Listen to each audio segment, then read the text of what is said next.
Angibingelele, ngithokoza kakhulu ukuthola ithuba. Impela sikwasishwili Ward 11 iziko-ke lami leli Uvukuzenzele.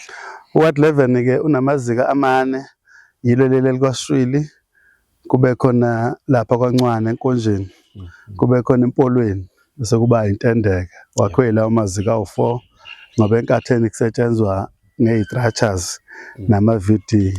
Ward 11 kunala maziko sizobukisana nawo inqubekela yaphambili, kakhulukazi ngoba kulezi insuku silungiselela izinketho zangaphakathi eqenjini lethu lenkatha, ukubuka ukuthi o-comrade bethu baredini, bayayiqonda futhi into efuneka kubo. Ilokho nje sikuzela kukuningi ngoba kuya-audithwa, ngoba phela sikhumbule ukuthi amaziko la ayakhethwa ahlale ngenxa yokuthi-ke siyaphila singabantu. Omunye ukhunjulwa abakubo ashone, omunye ashade asukela ayoshada eThekwini. Funa sidame sibukisana lezo zinto ukuthi bonke abantu basapheleleni. Mangisho nje kuba iziko elikhulu elinamamemba awu-8, kube iziko labesifazane elinamamemba awu-8, kube iziko lentsha elinamamemba awu-8. Funa si-check-ke ukuthi amaziko ethu asewini 24. Inkatha mfowethu iqala khona emazikweni. Ngaphandle kwamaziko ayikho inkatha, ngoba ibona abantu abakwazi ukwenza i-membership yenkatha iqhubeke, ngoba ibona bakwi-ground abasebenza ngomphakathi, abakwazi ukusandisela amalunga ajoyinayo. Ngenye indlela-ke futhi banamandla, ibona banamandla okukhetha. Njengoba uyawuzwa kuthiwa khona kuyokhethwa iyingi, njengoba kuzokhethwa nje ibona abasuke beyokhetha ukuthi lo engasimela esiyingini sasoLundi noma esiyingini sakwaNongoma. Bephinde bayokhetha i-district, beze bayokhetha ubuholi obukhulu, noma sekunominathwa futhi amakhansela, kube yiwo lawo maziko futhi aphinde enze lowo msebenzi. Mayegcotshiwe nje asuke nelungelo lokuthi akwazi ukukhetha ngokululeko nangokwazi ukuthi ubani ongakwazi ukumamela eqenjini noma emphakathini. Asibongele nje inkatha mfowethu ukuthi ibe nabaholi abanjengathi abakholwayo, abanganayo inhliziyo embi, abakholwayo ukuthi lezi zinto zizokwenza ukuthi iqembu liya phambili, hhayi ukuthi iqembu lingazwani.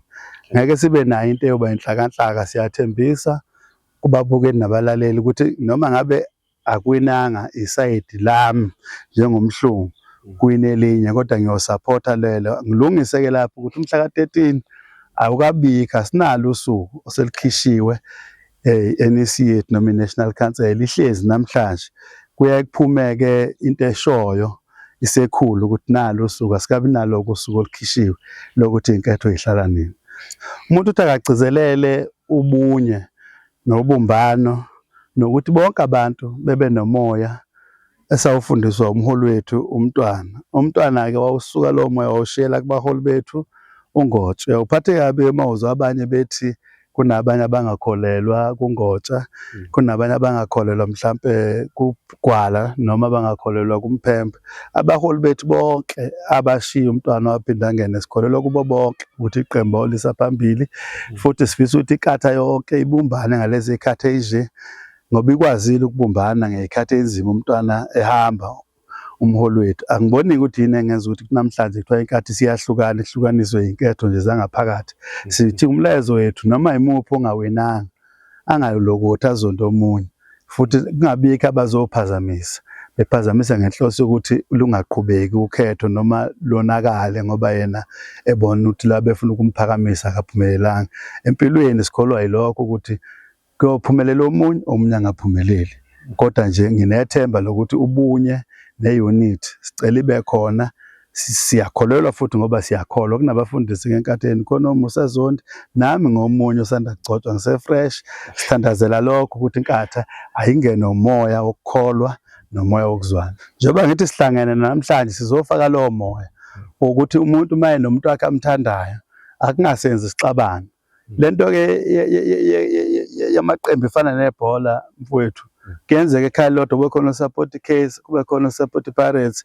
Akusho ukuthi ama-team mayesedliwe sekufuna kungabhekwana, kube lobo buhlungu, ngoba ubuhlungu phela beyohlala bukhona ukuthi bengifuna ukuthi kuwine bani, kodwa kusuke bubuhlungu nje ukufuna umuntu adlule kubo ade kuphela igame, ukuthi siphelile igame sengibuyele ngibe umuntu futhi. Sigqugquzela lokho ukuthi noma ngabe kuthiwa akawinanga umuntu obomfuna, noma ngabe kuthiwa kunjani, kodwa akangasokoli umphakathi usokoliswa ukuthi ngoba nakho kwaphatha umuntu engangafuni aphathe. Ngeke sikuvume lokho ngoba kuyokwenza ukuthi izwe lingabuseki. Impela bese ngithi nami ngizobonga kakhulu lelo thuba ukuthi 20 and 21 izikhungo zonke South Africa ivuliwe. Siyacela ukuthi umuntu ahambe ayoyi-check-a ukuthi ngempela ngenze isibonelo nje, mhlawumbe uyafika la kwaShwili usuka eMadaka, akayeze phela azobhalisa kwaShwili ukuze angabi nenkinga mhla ka-4 yokuthi sethi uyavota akaveli la, uvela kwenye indawo. Zizobe zikhona abantu bethu ama-party agent mhla ka-20 zonke izikhungo lapha ababe lapha nje esikoleni emahlabathini la esivotela khona, zonke izikhungo zobe yivuliwe, bekhona abantu ababalekelelayo. Lapha-ke enkatheni senzelwe nema-t-shirt ane-barcode ngangemuva la akhona abhalwe u-register to vote.